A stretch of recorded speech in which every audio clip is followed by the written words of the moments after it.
एक बहुत सुंदर संवाद ब्रह्मवेत्ता पुराण का है। आज शनि प्रदोष के दिन आप लोगों को थोड़ा स्मरण में ला दूं। किसी भी चीज का उद्यापन करो, 16 सोमवार का उद्यापन करो, चाहे तुम शुक्रवार का उद्यापन करो, चाहे तुम सोमवार का उद्यापन करो, चाहे तुम एकादशी का उद्यापन करो, चाहे तुम प्रदोष का उद्यापन करो, चाहे तुम जिस भी व्रत का उद्यापन करो। शिव महापुराण की कथा कहती है अपने घर के लोगों को गिनने से पहले बाहर के लोगों को गिनना जरूरी है। थोड़ा ध्यान देना। और आप लोग क्या करते हो? उद्यापन में सबसे पहले अपनी जेठानी को गिन लिया, इसको गिन लिया, उसको गिन लिया, उसको गिन लिया। और शिव महापुराण की कथा कहती है जेठानी तो तुम्हारे यहाँ का भोजन करेगी क्योंकि रिश्तेदार है, नानन तुम्हारे यहाँ का भोजन करेगी क्योंकि रिश्तेदार है, तुम्हारी देवरानी भोजन करेगी क्योंकि रिश्तेदार है, तुम्हारी चाची सास भोजन करेगी क्योंकि रिश्तेदार है, तुम्हारी काकी सास भोजन करेगी क्योंकि रिश्तेदार है। जब हम उद्यापन में दूसरे को गिनते हैं और उसको कोई सामान देते हैं, उसकी कोई सामग्री, कोई सुहाग की पिटारी, कोई सामग्री हमने उसको उद्यापन में दी, तो वो हमारा दान कहलाता है। हमने अपने परिवार वाले को भोजन कराकर अपने उद्यापन में गिन दिया और अपने परिवार वालों को दे दिया। इसको देना नहीं कहते, इसको दान नहीं कहते, इसका पुण्य आधा हो जाता है। इसके पुण्य की परिभाषा यहां नहीं कहा जाए। अब और सरल भाषा में समझ लीजिए। कई माताएं कहती है हमने तो अपनी बेटी को यह सामान दे दिया, मतलब हमने खूब दान कर दिया। अब एक बहुत अच्छे से समझ लेना, हमने हमारी बेटी को ये दे दिया तो हमने दान दे दिया, हमने हमारी बेटी को पापड़ बना के दे दिया, हमने तो बहुत दान कर दिया, हमने हमारी बेटी को साड़ी दिला दी, हमने दान कर दिया, हमने हमारी बेटी को सामान दिला दिया, हमने दान कर दिया। बेटी दान लेने की हकदार नहीं है, बेटी अपने मायके का हक लेने को दमदार है। तुम बेटी को एक साड़ी देकर ये मत सोचना कि हम दान दे रहे हैं। बेटी तो खुद कन्यादान में जाती है। आप बेटी को अगर वस्त्र दे रहे हो तो दान नहीं कर रहे हो, आप बेटी को कोई सामग्री दे रहे हो तो दान नहीं कर रहे हो, आप बेटी को कोई सामान दे रहे हो दान नहीं कर रहे हो, आप बेटी के बेटे को 500 रुपए का लिफाफा दे रहे हो, ये दान नहीं कहला रहा है। ये वो अपना हक लेकर जा रही है। आई है माँ बाप के घर में तो साड़ी तो देना पड़ेगी, नहीं देगी तो काले कोट वाला दिला देगा। उसमें ये दान नहीं है कि तुम कह दो कि नहीं साहब हमारी तो हमने बहन बेटी के दान दे दिया, हमने तुम्हारी बहन बेटी के दान दे दिया, हमने तुम्हारी बहन बेटी के दान दे दिया, तो बहन बेटी कहीं भिक्षा मांगे तुमसे? अरे बोलो तो बैठवा वाली हो, बोलो बोलो जम के बोलो। तुम क्या भिक्षा मांगो कि हम भैया के जाएं तो दान लेके आएंगे? दान लेकर बहन बेटी नहीं आती। बेटी अपने भाई के यहाँ से दान लेकर नहीं आती, बेटी अपने मायके से दान लेकर नहीं आती। बेटी मायके में जाकर अपने माँ बाप से और कहती है कि किसी ब्राह्मण को बुलाकर मम्मी सत्यनारायण की कथा कराकर थोड़ा सा दान दे दो। ये बेटी कहती है। बेटी दान लेकर नहीं आती है, बेटी दान दिलवा कर आती है। और बेटी मायके से अगर एक साड़ी भी लेकर आती है तो वो दान की नहीं, बेटी अपना हक लेकर आती है। जब तक माँ बाप हैं तब तक बेटी लेकर आ रही। तो जितनी भी भाभियां हैं वो ये कहना बंद कर दे कि हमने ननन को कुछ दान दिया। दान नहीं, शिव कथा कह रही है। बच्चे ने फिर चिल्लाया और बच्चा जैसे ही चिल्लाया अब की बार मां ने देख लिया। अभी तक मां देख रही थी पर्वत पर, अभी तक मां देख रही थी भूमि पर अब मां ने देखा कि एक जलाशय में एक मगर एक बच्चे को पकड़ने के लिए घाट पर आ रहा है। एक मगर, एक घड़ियाल, एक बच्चा सोया हुआ है, उसको पकड़ने के लिए घाट पर आ रहा है। छोटा सा बच्चा है। अब मां से रहा नहीं गया, मां से रहा नहीं गया। जैसे ही वो छोटा सा बच्चा चिल्लाया, पार्वती मैया पर्वत पे से कूद कर, जिस शिला पर माता पार्वती जी बैठी थी उस पे से कूद कर मां तुरंत मां उस शिला से कूदी और कूद कर जलाशय के पास में मेरी माता पहुंच गई। अब जैसे ही जलाशय के पास मेरी मां पहुंची और माता ने देखा बच्चा चिल्ला रहा है, मां मुझे बचा लो, मां मुझे बचा लो, मां ये घड़ियाल, ये मगर, ये ग्रह मुझे खा जाएगा, आप बचा लो मुझको। मां जाकर घाट पर खड़ी हो गई और खड़ी होकर माता ने घड़ियाल को रोका, ए घड़ियाल, ए ग्रह रुक, ए ग्रह रुक जा, तू इस बच्चे को नहीं खा सकता, तू इस बच्चे को नहीं खा सकता। घड़ियाल मुस्कुराकर बोला, हंसकर बोला, पार्वती जी इस सरोवर पर दिन के तीसरे पहर में जो भी मुझे मिलेगा वो मेरा भोजन होगा, ये मुझे वर प्राप्त है। तीसरे पहर में जो मुझे मिलेगा इस सरोवर के तट पर वो मेरा भोजन होगा।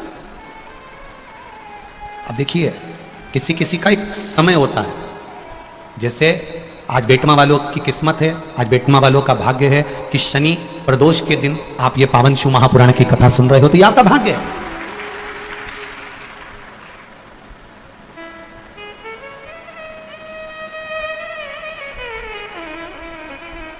ये आपका भाग्य है, ये आपका सौभाग्य है। कुछ किस्मत में लिखा होता है, कुछ भाग्य में लिखा होता है। अब एक ग्रह, तुम इस बच्चे को नहीं खा सकते। ग्रह कह रहा है कि दिन के तीसरे पहर में जो भी मुझे भोजन मिलेगा मेरे घाट पर मुझे खाना है, क्योंकि ये मेरा आहार है, ये मेरा भोजन है, मैं इसको खाऊंगा। नहीं नहीं, मां कहती है तुम इसे नहीं खा सकते, क्योंकि ये मुझे पुकार रहा है, ये मुझे आवाज दे रहा है। पर अगर ये मुझे पुकार रहा है, मुझे आवाज दे रहा है, तो तुम कैसे खा सकते हो इसको? तुम खा नहीं सकते। पार्वती जी कहती हैं तुम इस बच्चे को छोड़ दो। ग्रह कहता है ये बच्चा कौन है तुम्हें मालूम है क्या? किसकी संतान है तुम्हें मालूम है क्या? यहां शिव महापुराण की कथा कह रही है, यहां शंकर जी का संवाद कह रहा है कि पार्वती जी कह रही हैं कि ग्रह कह रहा है पार्वती जी से, इससे तुम्हारी कोई रिश्तेदारी है? ये बच्चा कौन है तुम पहचानती हो? इसके माँ बाप को जानती हो? इसकी रिश्तेदारी पहचानती हो? इस बच्चे को क्यों बचाना चाहती हो? इस बच्चे को मुझे खाने क्यों नहीं देना चाहती? पार्वती जी कहती हैं अगर मेरी संतान होती तो मैं छोड़ देती, पर ये ना जाने कौन है, किसका पुत्र है, उसने मुझे पुकारा है, इसलिए मैं इसको बचाना चाहती हूं। बहुत ध्यान देना, ये उसी में का हाल है। एक महिला ड्राइविंग लाइसेंस बनवाने के लिए गई, गाड़ी चलाना सीख गई और ड्राइविंग लाइसेंस बनवाने गई। तो जो मैनेजर था, ऑफिसर था, उसने महिला से पूछा एक तरफ तुम्हारा भाई है, एक तरफ तुम्हारा पड़ोसी है,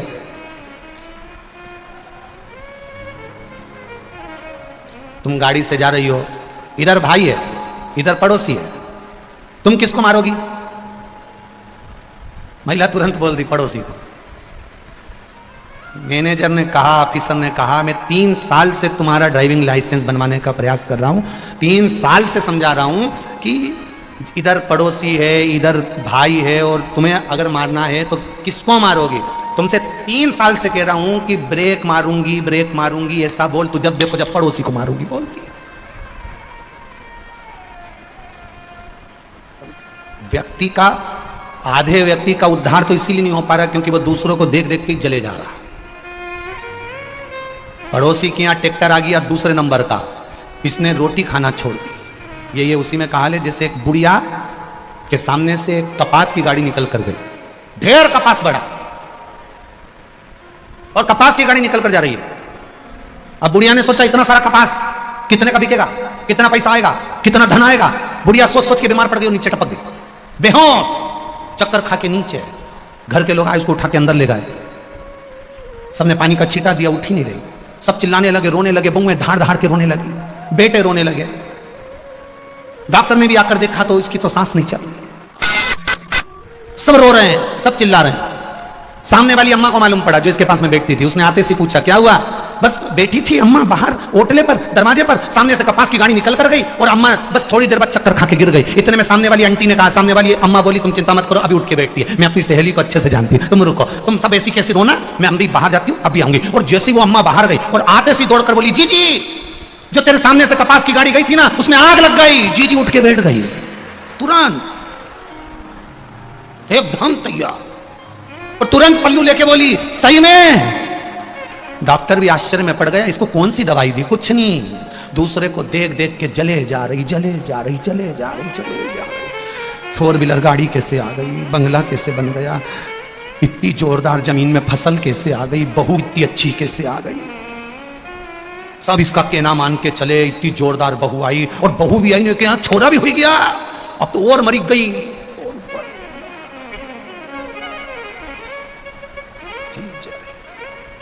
शिव महापुराण की कथा कर रही है, क्या किसको रोइए, बोलो बोलो बोलो, चादर तान के सोइए। अपने को क्या करना?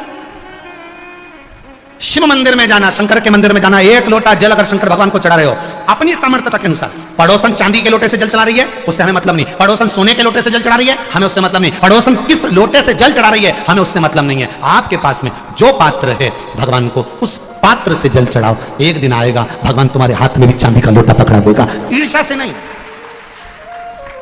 ईर्ष्या से नहीं।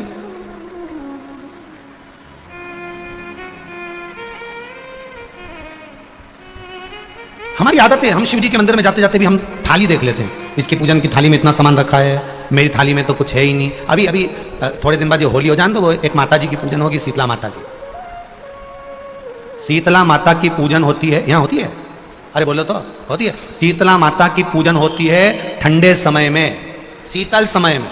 शीतला माता ने ये नहीं किया कि रोटी बना के उठो और थाली लेके लाइन में लग जाओ। तुम देखना, शीतला माता की पूजन करने लोग जाते हैं ना, शीतला सप्तमी शीतला अष्टमी पे, बस 11 बजे तक तो रोटी बनाती रहेगी, सामान बनाती रहेगी। 1-1.5 घंटा में ठंडा हुआ, 12:30 बजे उठ के सीधे लाइन में लग जाएगी, जल्दी से पूजन करके सो जाऊंगी, काम खत्म। शीतला माता ने भी सोच लिया, बस तूने मुझे बेवकूफ बनाया, अब रुक जा तू। 11 बजे तक भोजन बनाया, 10 बजे तक भोजन बनाया, 1 बजे रात को लाइन में लग गई पूजन करने के लिए। 1 बजे रात को ना जाने किसने फैला दी कि 1 बजे रात को लग जाओ लाइन में, सुबह तक पूजन करके अपने घर आ जाओ, फिर आराम से आके सो जाओ। अब इतनी जल्दी क्या है भगवान के पूजन की? माँ की पूजन करने जा रहे हो, माता से लाड़ लड़ाने जा रहे हो, अपनी माता से अपने दिल की बात कहने के लिए जा रहे हो, अपने स्नेह की बात कहने के लिए जा रहे हो, तो धीरे धीरे प्रेमवश आनंद से माता की आराधना शीतल समय में, ठंडे समय में। ठंडे समय का मतलब है भीतर से ठंडे होकर, अपने भीतर से ठंडे होकर। अब अपने भीतर तो ठंडा ही है ही नहीं ना, जल्दी जल्दी चलो। और आधी बहुत पतली खुशी है, और ये कितना बड़ा कपड़ा थाली पे ढाक ढुका के लाइन में खड़ी है। शीतला माता, शीतला माता, या हाथ में लोटा या हाथ में थाली है। और इतनी देर में पड़ोसन निकल के बाजू में से जा रही थी और लोटा थोड़ा सा ढुल गया। अब यहां शीतला माता की पूजन करनी आई और ये हो गई चंद्रघंटा। लोटा जरा सा पानी का झलका, देख के नहीं चल सकती। ठंडा भोजन हाथ में, लोटा ठंडा पानी का, और अंदर अग्नि। शीतला माता भी कह रही इसको अजान दो पहले, इसको। क्या मतलब? भीतर से शीतल हुई है, भीतर से ठंडे हुई है। चित्त, वृत्ति, मन जब भीतर से शीतल होगा, ठंडा होगा, तो मेरी शीतला माता, तुमने पूजन करा ना करा, मेरी शीतला माता प्रसन्न हो जाएगी। बस भीतर से शीतल हुई है, ठंडे हुए भीतर से।